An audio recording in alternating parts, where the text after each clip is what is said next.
Heavy Israeli airstrikes on Rafah in southern Gaza. Israel says it's rescued 2 hostages. The NATO chief says Donald Trump's comments on US protection of the European alliance undermines the security of all its members. The cost of offshore detention by previous federal governments put under the spotlight. And celebrities and conspiracies abound at America's biggest sporting event, the Super Bowl. I'm Janice Petersen. This is SBS World News.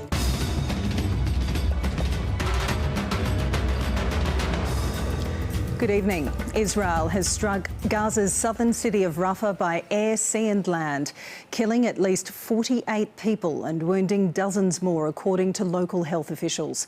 The nighttime raid was feared to be the start of Israel's much-anticipated assault on Rafah. It comes after US President Joe Biden told Israel not to attack Rafah without a credible plan to protect civilians.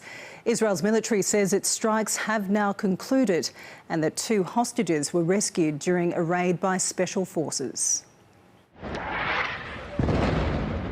This barrage is by far the biggest yet on Rafah. Launched as people slept, it caused widespread panic.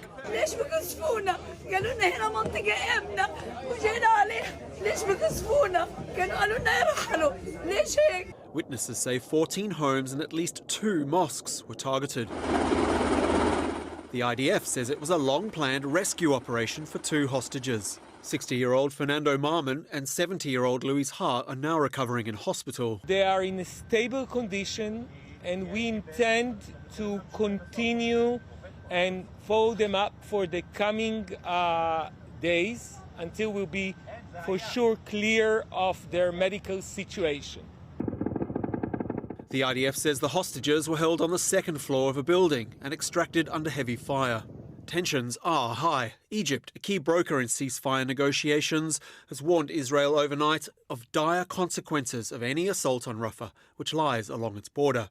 Its foreign ministry saying in a statement, Egypt called for the necessity of uniting all international and regional efforts to prevent the targeting of the Palestinian city of Rafah. Israeli Prime Minister Benjamin Netanyahu on American TV saying the IDF plans to send displaced people north of Rafah. They can't just disappear. Where are they supposed to go? No, well, the areas that we've cleared north of Rafah are plenty of areas there, but we're working out a detailed plan to do so. But this is further north. Intense fighting still rages in Khan Yunis, where the IDF says its Givati brigade killed 100 Hamas fighters overnight.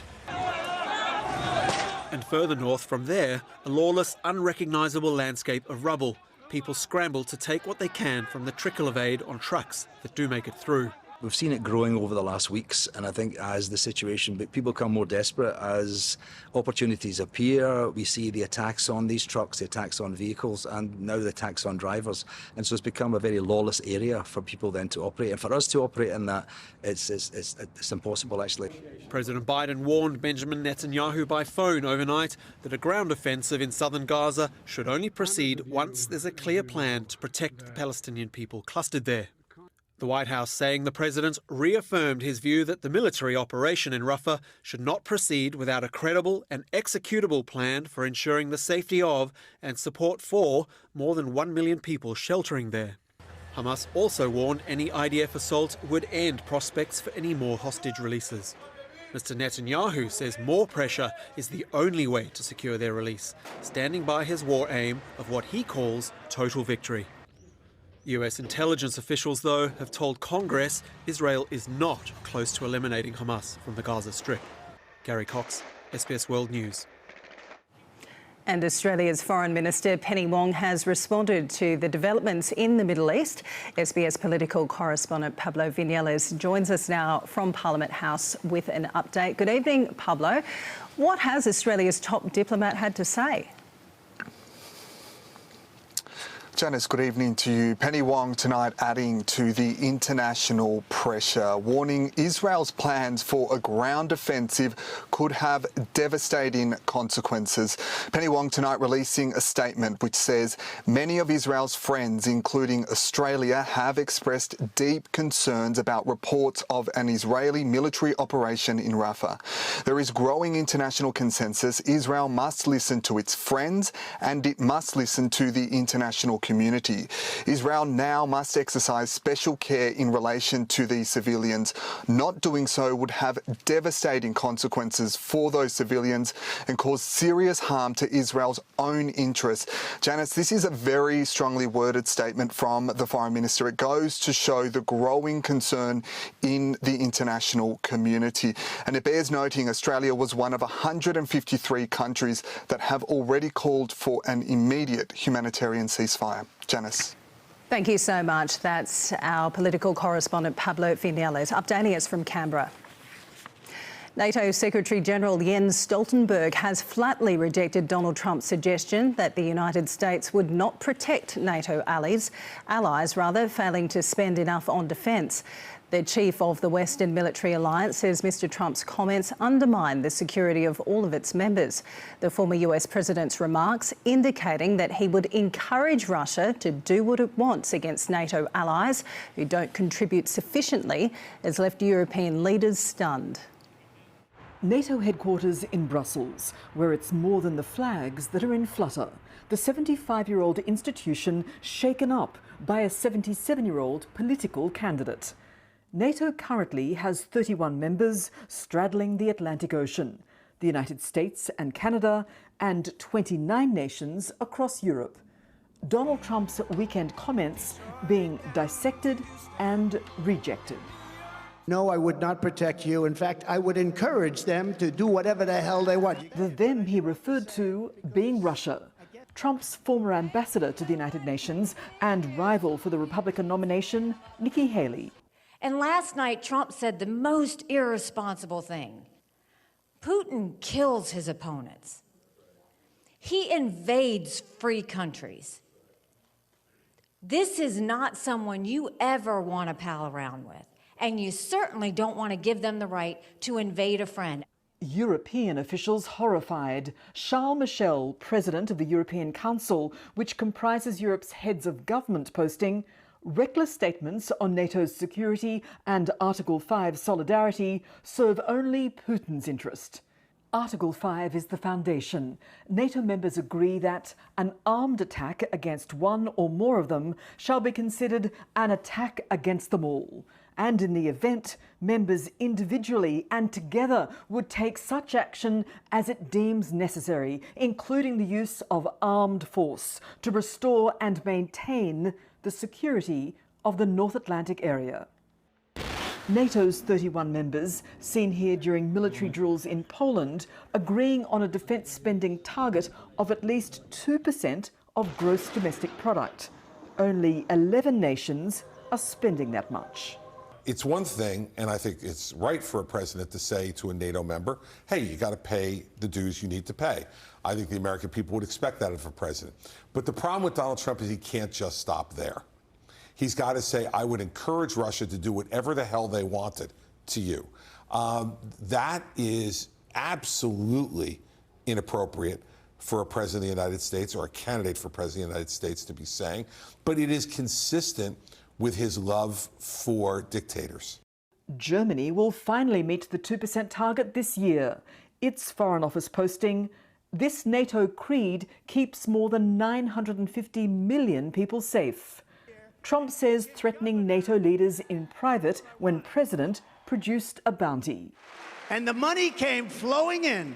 NATO defence ministers meet in Brussels on Friday, followed by the annual Munich Security Conference, all aware that it could be the last before Donald Trump retakes the White House.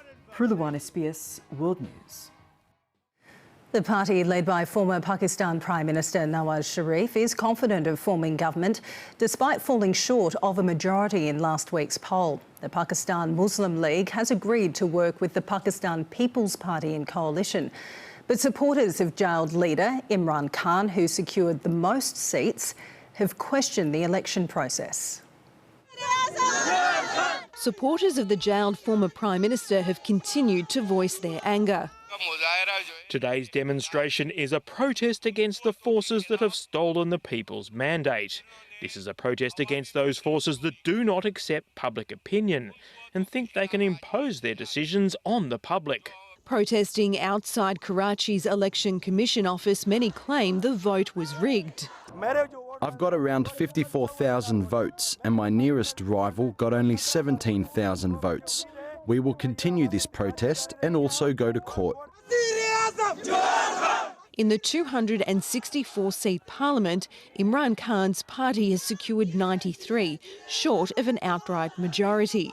The PMLN party, led by another former PM, Nawaz Sharif, coming in second with 75 seats. In an attempt to shore up the party's numbers, brother Shahbaz has met with Pakistan People's Party chairman Bilal Bhutto Zardari. The two parties formally discussing forming a coalition after previously joining together to oust Imran Khan in a 2022 vote of no confidence. The government would be significant because there would be a government, but whether it functions and brings about the change in Pakistan, there's a huge question mark about that. Earlier, Nawaz Sharif met with members of the MQM in an attempt to secure more allies. The MQM is celebrating winning 17 seats and could play a role in any possible coalition government. During the election, the people of Karachi have given their verdict and MQM Pakistan has returned to its previous position. The mandate that was snatched from us in the 2018 election, that mandate has been returned to MQM Pakistan by the people of Karachi. Professor Yassim says the country faces another period of volatility. Based upon how people have reacted in the past and how military reacted, if similar situation starts developing in Pakistan, then the stability could take a different turn. With discontent among the people a likely reality. Gloria Kleisch, SBS World News. One of the most highly anticipated Super Bowls in recent history has lived up to expectations. In a nail-biting overtime finish, the Kansas City Chiefs beat the San Francisco 49ers to take home a second consecutive championship. For all the drama on the pitch, it was one certain spectator off it that threatened to steal the show. Already America's biggest sporting event, this year finding a whole new audience.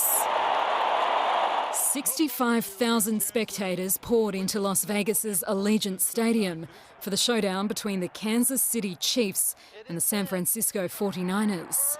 I mean, it is star-studded out here in Vegas. A-listers in abundance. Taylor Swift is in the building. But one garnered more attention than the rest. Singer Taylor Swift flying 10 hours from Tokyo to support Kansas City tight end Kelce, of course. Travis Kelce. Weeks of speculation over whether she would somehow endorse Joe Biden for a second term in front of a 100 million strong TV audience, producing nothing.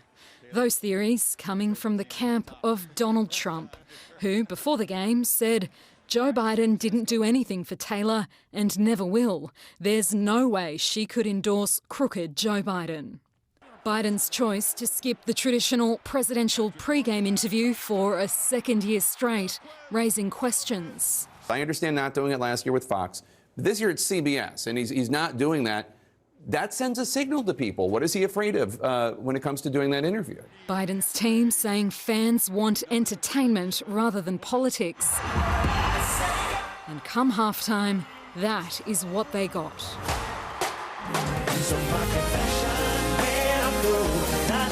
Usher performing a 13-minute medley of hits. You make me wanna say, oh! Complete with choreography on roller skates. And a special guest lineup of Alicia Keys, Ludacris and Lil Jon. And the first play of the second half. The excitement building even further when the game resumed. A last-minute field goal from Kansas City pushed the game to overtime for only the second time in Super Bowl history. San Francisco took the lead again, and then with just 3 seconds remaining, Mahomes on the move, throws, touchdown! City wins! A touchdown from McCole Hardman secured Kansas City's second consecutive Super Bowl title, the first back-to-back win in 19 years. And how about it? We get a chance to do it 3 times in a row. How do you get excited for that, baby? You go party in Las Vegas and get back to it. After 48 years without reaching a single Super Bowl, the Chiefs have now won it 3 times in 5 seasons. Claudia Farhart, SBS World News.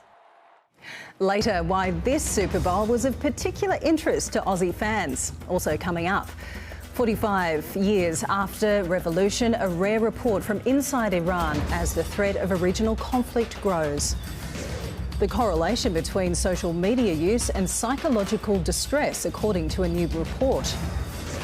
And take the deal, the message that some retailers tell their staff as savvy shoppers bargain in store.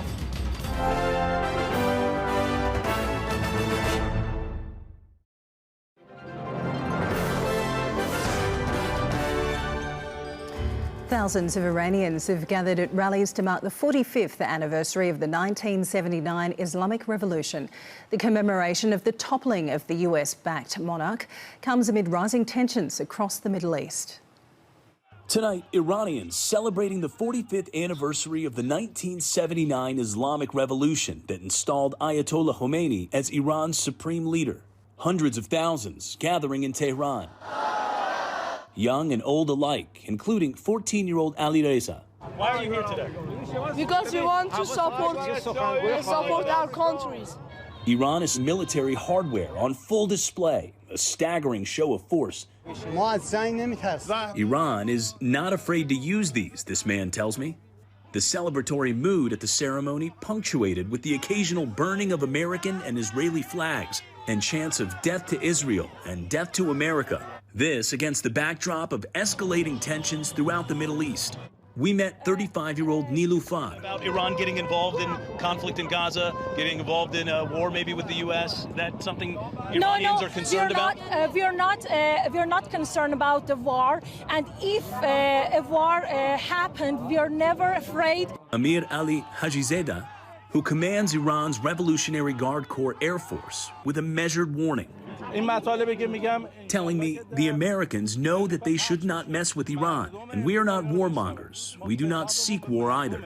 Speaking at Sunday's ceremony, Iran's President Ibrahim Raisi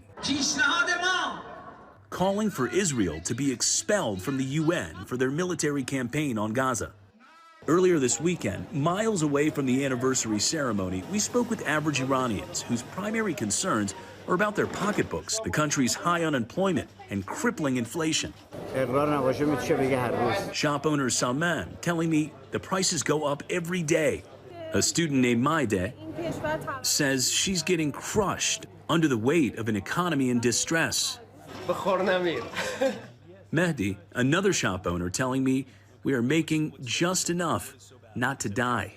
Well, many here largely blaming the state of the economy on U.S. sanctions. And, you know, so many Iranians we've spoken to stressing to us that the anger they feel towards the West is directed at the U.S. government, making that distinction between American policies and the American people.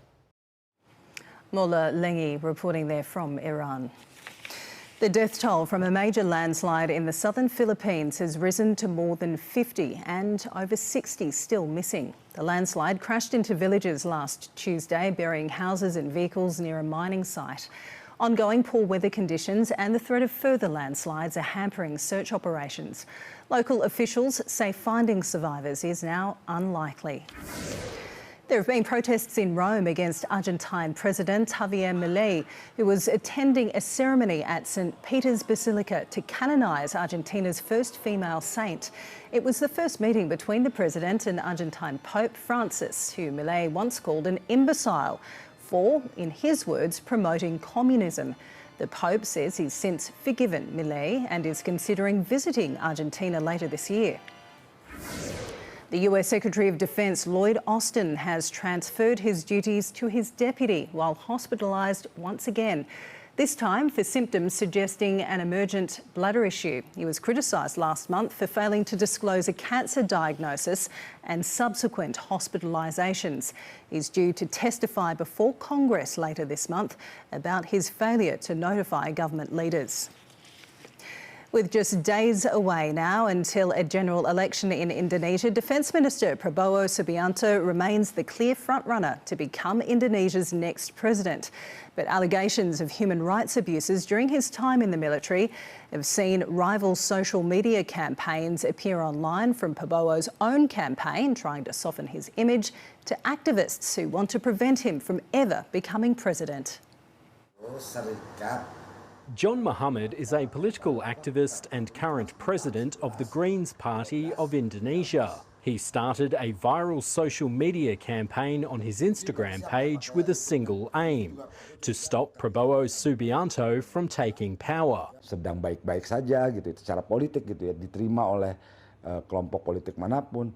Tapi buat kami yang merasakan kejahatannya, ya kita nggak ingin dia menang gitu. The hashtag Four Finger campaign encourages social media users to vote for either of the two other candidates when Indonesians vote on Wednesday. As the former captain of Indonesia's Special Forces, Prabowo Subianto is accused of committing a range of human rights abuses, including in East Timor, and the alleged kidnapping and murder of pro-democracy student activists at the end of the Suharto regime. Prabowo has denied any wrongdoing.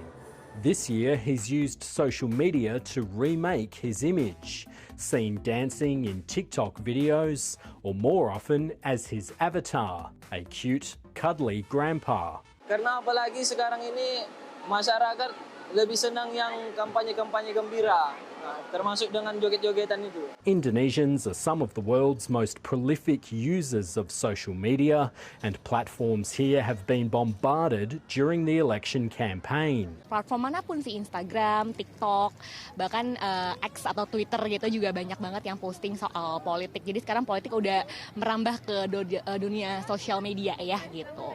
Prabowo's campaign has capitalised on the evergreen popularity of Joko Widodo by asking his eldest son to run as his vice president.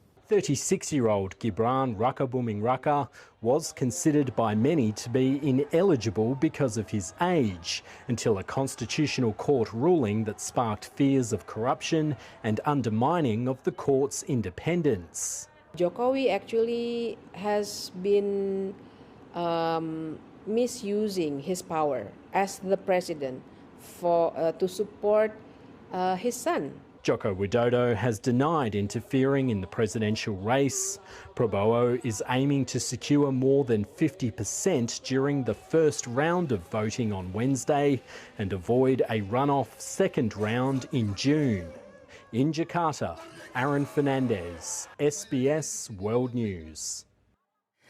Millions of taxpayer dollars have been given to companies suspected of corruption, bribery and criminal conduct to run Australia's offshore detention regime. Those are the findings of a damning review into the Department of Foreign Affairs, which found that public servants failed to use available information to scrutinise businesses.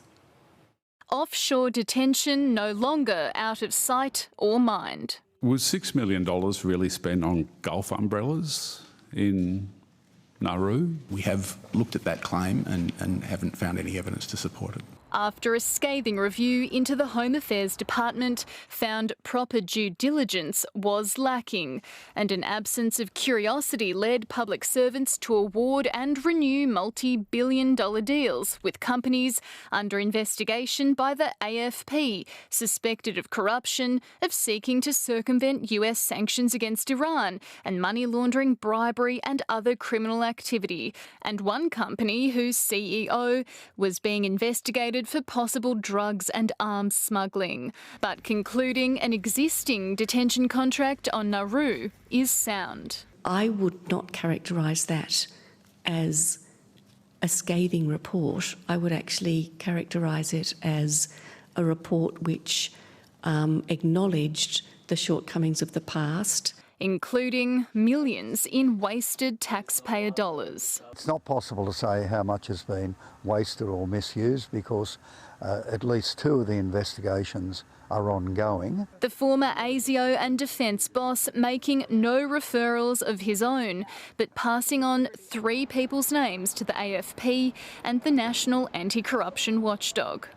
What's happened since then, I don't know. While Labor calls for an explanation from the then Home Affairs Minister. Peter Dutton was at the head of this system. He was at the apex. What did he know, when, and why didn't he do anything to stop it? The review concluded there was no evidence of ministerial involvement in any departmental decisions, which Mr Richardson says is a good thing to prevent conflicts of interest. As for the public servants involved in procurement, intelligence information was available, just not sought. A bit of curiosity wouldn't go astray. The government agreeing to recommendations to enhance integrity risk processes and promote an ask and tell environment, and agreeing in principle to develop a protocol for sharing AFP and intelligence information with Commonwealth entities. If that is not done, I can give you a guarantee this will be repeated. Sarah Tmevska, SBS World News. It's been revealed the federal government has not applied for a single preventative detention order for criminals released from immigration detention last year. Documents provided to Senate estimates show nearly 150 detainees were released after a landmark High Court ruling last year. Among the group were 7 people convicted for murders and 37 sex offenders. The coalition has accused Labor of failing to protect Australians despite preventative detention laws rushed through Parliament in December. What was the point of rushing that legislation through before Christmas if the government planned to wait 2 months before even using it, and still to this day have not made a single application to a court to have any of these high-risk offenders re-detained and taken off to the streets? This is a shocking failure on community safety. The management of everyone in this cohort is determined by the professional men and women of the Community Safety Board, who have been providing evidence-based assessment on the application of those measures, the subject of laws that we all supported in this place to keep people safe. The High Court found that keeping people in indefinite immigration detention was unlawful. Labor has dismissed the Greens' attempts to force changes to negative gearing in exchange for backing a key government housing policy. The opposition will not support the bill but is dealing with its own controversy over the conduct of a former Deputy Prime Minister, Barnaby Joyce. Arriving back in the capital city spotlight after a country mea culpa. I made a big mistake. There's no excuse for it. The former Deputy Prime Minister grounded on the streets of Canberra last week, audibly swearing into his mobile phone. I'm on a prescription drug, and they say certain things may happen to you if you drink, and they were absolutely 100% right. They did. Advertisers moving to capitalise, the spot already being marked and memorialised. The Nationals leader deeply unhappy. We've got to understand that this isn't normal behaviour, and behaviour that even he expects and accepts. But there are extenuating circumstances. But refusing to be drawn on whether it's grounds for demotion. We need to respect the position that he's in and making sure that we give him the support that he needs. Government ministers not passing judgment. How is it in Australia that when any person is lying on the ground, that we pull out a camera rather than go to their assistance? But others raising questions. What we have witnessed over the last time is embarrassing, not just for the member, nor even just for his party. It's embarrassing for every member of this parliament. I do think there's a double standard here. I think if a woman politician had found themselves in a similar situation, I feel like there'd be widespread condemnation. The Greens also taking aim at the government over its bill to help 10,000 people buy a home. The minor party threatening to withhold critical support unless Labor agrees to wind back tax breaks for property investments. Can you explain to the House why Labor supports big tax cuts for property investors like negative gearing that are hurting renters and first home buyers by allowing investors to outbid renters trying to buy a home? The negotiating tactic quickly dismantled. The idea that there will be a discussion with that sort of juvenile approach that we've seen from those opposite will not occur. While the Greens want the change now, other crossbenchers want to get a mandate. Politically, that looks like having this conversation leading up to the next election and having it firmly on the agenda. A political risk Labor will now have to weigh up again. Anna Henderson, SBS World News. Opposition frontbenchers are paying tribute to former Defence Minister Linda Reynolds, who's announced that she'll step down from politics at the next election. The WA Liberal was elected to the Senate in 2014 and became a Cabinet Minister in the Morrison government. Ms Reynolds says her decision came after considerable reflection. The senator is currently suing her former staffer, Brittany Higgins, for defamation for social media posts, claiming Ms Reynolds had mishandled Ms Higgins' allegation she was raped by a colleague in the senator's ministerial office in 2019 and was not given adequate support. The criminal case related to Ms Higgins' claim was dropped in late 2022 after juror misconduct. No finding of fact has been made in relation to the criminal charges. Younger Australians are experiencing higher psychological distress and more loneliness compared to older age groups. That's according to new research by the University of Melbourne that analysed data from 17,000 people over a 20-year period from 2001. Danielle Robertson breaks down the findings. The data analysed Australia's economic, physical and mental well-being and found four main trends. The first is that psychological distress is on the rise. Around 42% of 15 to 24-year-olds were psychologically distressed. That's more than double the share in 2011. Since 2019, loneliness was also highest amongst that same age group. That's a major shift from 2001 and 2009, when the highest proportion of lonely people was among those 65 or older. People who are heavier users of social media have experienced greater increases in psychological distress. With the arrival of the pandemic in 2020, we saw a massive jump up in loneliness amongst 15 to 24-year-olds. And this is, I guess, consistent with this being a group that was most adversely impacted by the restrictions on social interaction. Another trend was marriages on the decline. In 2001, around 55% of women aged 18 were married. By 2019, that number had fallen to below 50%. The proportion of women in the workforce has also risen by around 10%. The increase in the proportion of women working full-time is actually a more recent phenomenon. Most of the growth prior to the 2000s was in women working part-time. But since then, we've seen both part-time and full-time employment. Yeah, so up until 2016, we saw essentially no progress in the gender wage gap. But since then, we've seen a substantial narrowing of the gender pay gap. So in 2016, women were earning about 78% of men, full-time employees. In the most recent data, that was up to 86%. For the first time, the survey collected information on vaping. It found 14.1% of people over 15 have tried it. To tackle this, new government regulations came into force this year that aim to restrict access to vapes and e-cigarettes. Danielle Robertson with that report. And more research has revealed that Australian students are struggling to read.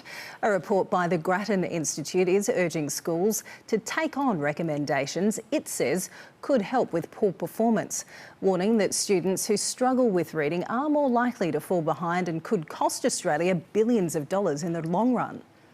Anyway, I try again. They're back, I shouted.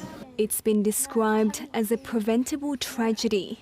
Decades of disagreement about how to teach reading leading to underperformance in Australian schools. The Grattan Institute's Reading Guarantee report revealing in the typical Australian classroom of 24 students, 8 will not be proficient at reading.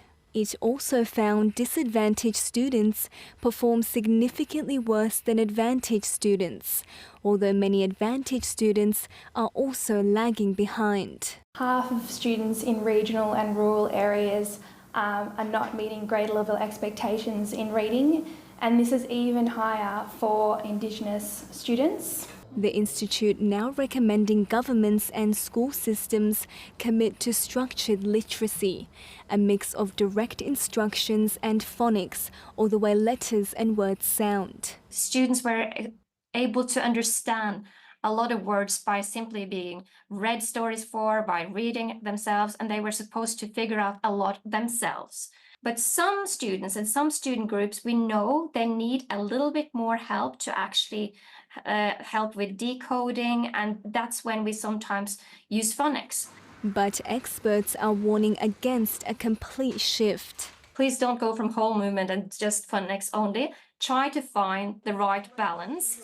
The Institute also calling for a new ambitious target to lift the level of proficient readers to 83% in the next decade and 90% in the long term, with researchers estimating this so-called failure will cost the Australian economy $40 billion over the students' lifetimes. And that it recognises that these students would have lower earnings over their lifetimes, but that governments would also lose out on tax revenue and pay more for health, welfare and justice. The report also found that lack of funding for schools is preventing struggling students from getting the support they need, prompting calls for more investment. We've got to make sure that we invest that money in the things that we know work, that are going to help kids who fall behind to catch up. And catch-up tutoring is one of those things. Crucial steps for students and the Australian economy. Mahnoz Anguri, SBS World News. Well, now may be a good time to haggle in store for better prices, as some retailers tell their staff to accept offers made on the shop floor. SBS Finance Editor Ricardo Gonçalves has been following developments. He joins us now with more details. And Ricardo, this follows what's been called a pretty challenging trading environment. Yeah, Janice, that is what JB Hi-Fi is calling it. As competition heats up and shoppers become more value conscious, the electrical appliances retailer, which also owns the Good Guys brand, did post a fall in half-year profit to $264 million as it cycled higher customer demand in the previous years, but it's still above pre-pandemic times. Mobile phones, games, consoles, small appliances and white goods were growth areas. On-floor discounting did dent its bottom line as management told staff to close the sale. Our direction to our staff is to take the deal. We would rather bank those dollars than let somebody else bank those dollars. It's up to the staff, but what it is driven just simply by how competitive the market may be. If they're going into a competitor store, getting a price, bringing it into us, we tell the staff, take the deal. Move on, move to the next customer. The company said January sales are in line with the group's expectations. Despite mortgage rates being high and a third of Australian households having some headwinds and doing it tough, there is that broad-based spending still going through, and JB Hi-Fi is ahead of expectations. They've been able to pass on inflation rises in the past, but less so going forward. So it's a lot of different moving parts. But in the main, they've really engineered a reasonable outcome with a select part of people in the market that are looking for sales and low prices versus their peers. And on the share market, investors like the results, sending JB Hi-Fi shares to a record high today. Elsewhere, tech stocks did well. ANZ rose as it said household deposits increased by $4 billion in the December quarter, but CSL tumbled almost 5% following disappointing news about its latest heart drug trial. As one of the market's biggest companies, CSL's decline today really weighed on the ASX 200, which fell 0.4%. The Australian dollar is stronger against the greenback, buying 65.18 US cents, and is higher across the other major global currencies, including the euro at 60.4 euro cents. Brent crude is at just under $82 US a barrel following a rise last week, while gold is trading at a little over $2,023 US an ounce. Businesses are warning that the government's new industrial relation laws, including the right to disconnect, will be difficult for some companies to navigate. The new rules passed last week empower staff to ignore calls and emails from bosses outside of work hours. But Woodside Energy's human resources head says it will be hard for global businesses to comply, given the burden of time zones. We are a global organisation with teams that span between Houston and Perth. There are literally no working hour overlaps. Then I'm really glad that, as I understand what went through, that I will be able to send an email, or more importantly, one of my people in Houston can send an email to someone in Perth and they're not going to get a fine for it. The new rules are expected to come into force for large businesses by the end of the year. Some homeowners are having to work for half a year just to afford stamp duty. A new report has found the tax on home purchases will set buyers in Sydney back, on average, around $44,500 on a median price property. That is about 6 months of the average post-tax income in the city, and it's roughly the same in Melbourne. It's the lowest in Perth, where it's about 3 months' income. Most states last set their stamp duty rates potentially decades ago. New South Wales is a great example. The schedules that we have today were mostly set in 1986. Obviously, home prices are just much higher today than they were in 1986, and so more homes have moved up into higher taxing brackets. CoreLogic says capital city house values rose over 450% over the past 30 years, while apartment prices have risen more than 300% in that period.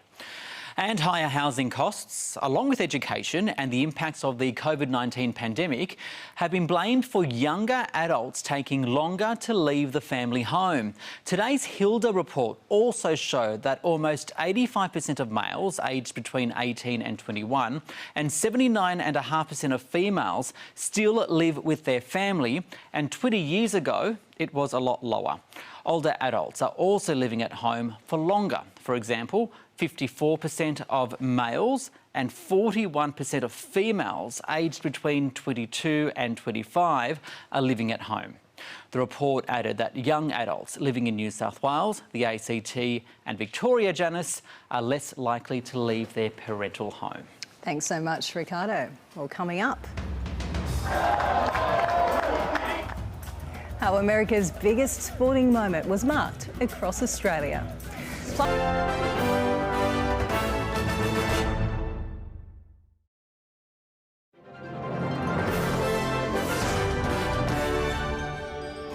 As we heard earlier, Kansas City fans are celebrating a nail-biting victory over San Francisco in Super Bowl 58.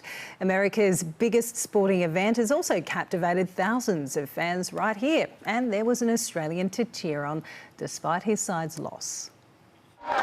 The Super Bowl in Vegas getting loud down under. Venues filled with spectators. It's the best day of the world. We're stoked to be here, so with all of our friends. This bar in Sydney's CBD welcomed almost 1,000 patrons through its doors. We're expecting to sell about 30,000 beers across the brand today, 25,000 buffalo chicken wings.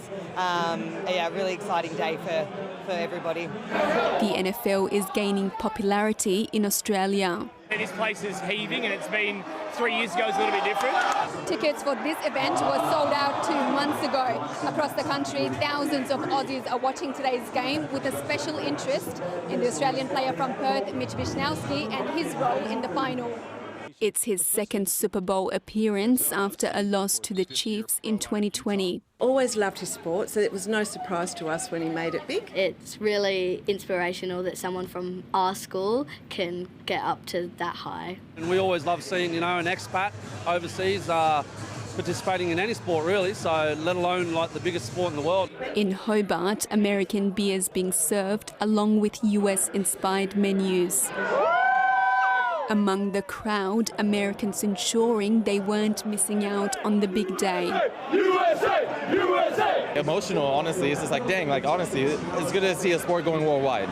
Some skipping work. But don't tell work, I've called in sick. Others joining for a good time. Very good, very energetic, good atmosphere around here. I'm just loving it. This vibe is just great. With plenty of food, beer and loud cheers. While the 49er fans were out in their numbers, the Chiefs supporters up a bit to win. We're hoping Mahone gets 3 touchdowns. Among the usual bets, one stood out in particular. We already have our bets on my table to see how many times Taylor is going to be on the game, so hopefully 21. It's not the last of the Taylor talk, as she's headed down under next week, with businesses asserting her positive impact on Australia's economy. Madina Jafari, SBS World News. Well, Ivory Coast has been crowned African football champions for a 3rd time, and they did it on home soil, coming from a goal down to beat Nigeria in the final. A dream final for organisers between 2 African football heavyweights. A sea of orange giving away Ivory Coast's home advantage. But it was Nigeria who took the lead towards the end of a cagey first half. Goal Nigeria! Kong's 3rd of the tournament. It proved to be their only shot on target all game. When these teams met in the group stage, not only did Ivory Coast lose, but almost crashed out of the tournament. It cost the coach his job, but under an interim manager, the hosts found some form. And Franck Kessié made it 1-1 in the second half. Côte d'Ivoire are back in the game. Barely more than a year ago, Sebastian Haller was only just making a comeback from testicular cancer. Now, here he was on one of the sport's biggest stages, scoring Ivory Coast's winning goal. Great ball, it's a goal! It's Ivory Coast's 3rd Africa Cup of Nations title, its 1st on home soil, and the Elephants are the first hosts to win the tournament since Egypt in 2006. A historic achievement sparking noisy celebrations. Alex Thomas, SBS World News. Well, a record win for Arsenal has kept them in the Premier League title race. The Gunners rate. We are maintaining and building some momentum now, and the performances, they've been really strong, as well as results in recent weeks, and we need to maintain that because the other teams are doing it as well. We are not the only ones, and we need to recognise that. And now on to Burnley. Talented young distance runner Kelvin Kiptum, the marathon world record holder, has died in a car accident. The 24-year-old Kenyan burst onto the scene last year, winning in London and Chicago, where he set the fastest time in history. Police say Kiptum was driving in Western Kenya, but his car rolled when he lost control, killing him and his Rwandan coach. Well, records have fallen as Australia's cricketers wrapped up their T20 series against the West Indies with a game to spare. Glenn Maxwell scored his 5th century in the format, equalling Rohit Sharma's mark. His 120 not out from only 55 balls helped Australia post 241 runs. That's the team's highest T20 score on home soil. The Windies fell 34 runs short of that target. And Australia's under-19 team has mirrored the senior side by winning the World Cup by beating India in the final. The margin of victory was a comprehensive 79 runs. It's the 4th time Australia's lifted the trophy. Coming up, the weather details, and revellers relish the sights and sounds of Rio, the colours and capers of this year's carnival.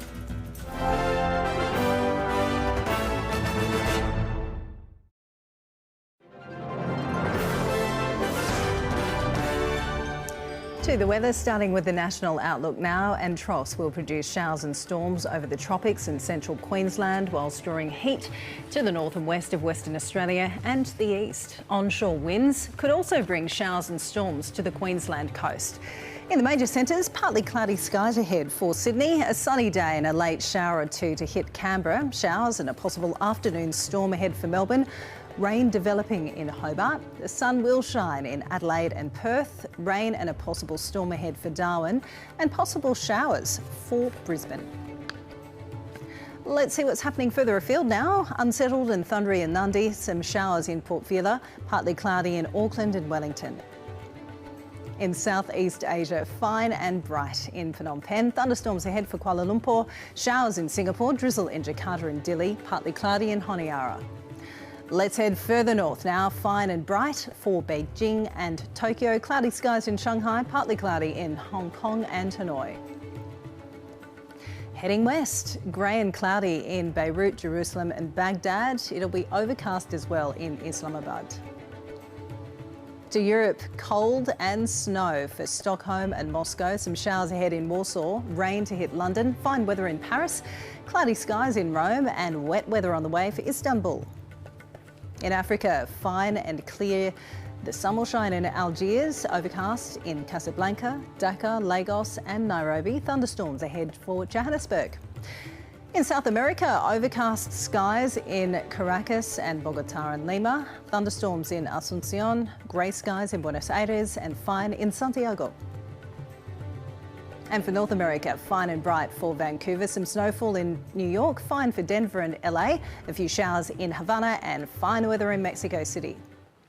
Well, in Brazil, carnival celebrations are in full swing with Rio de Janeiro's top samba schools putting on a dazzling display at the Sambadrome.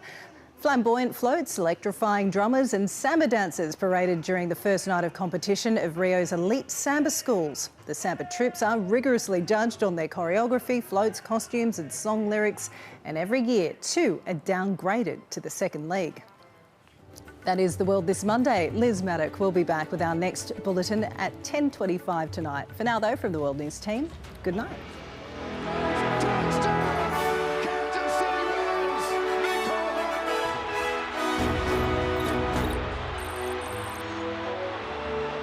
He's the best player I've ever seen in my life.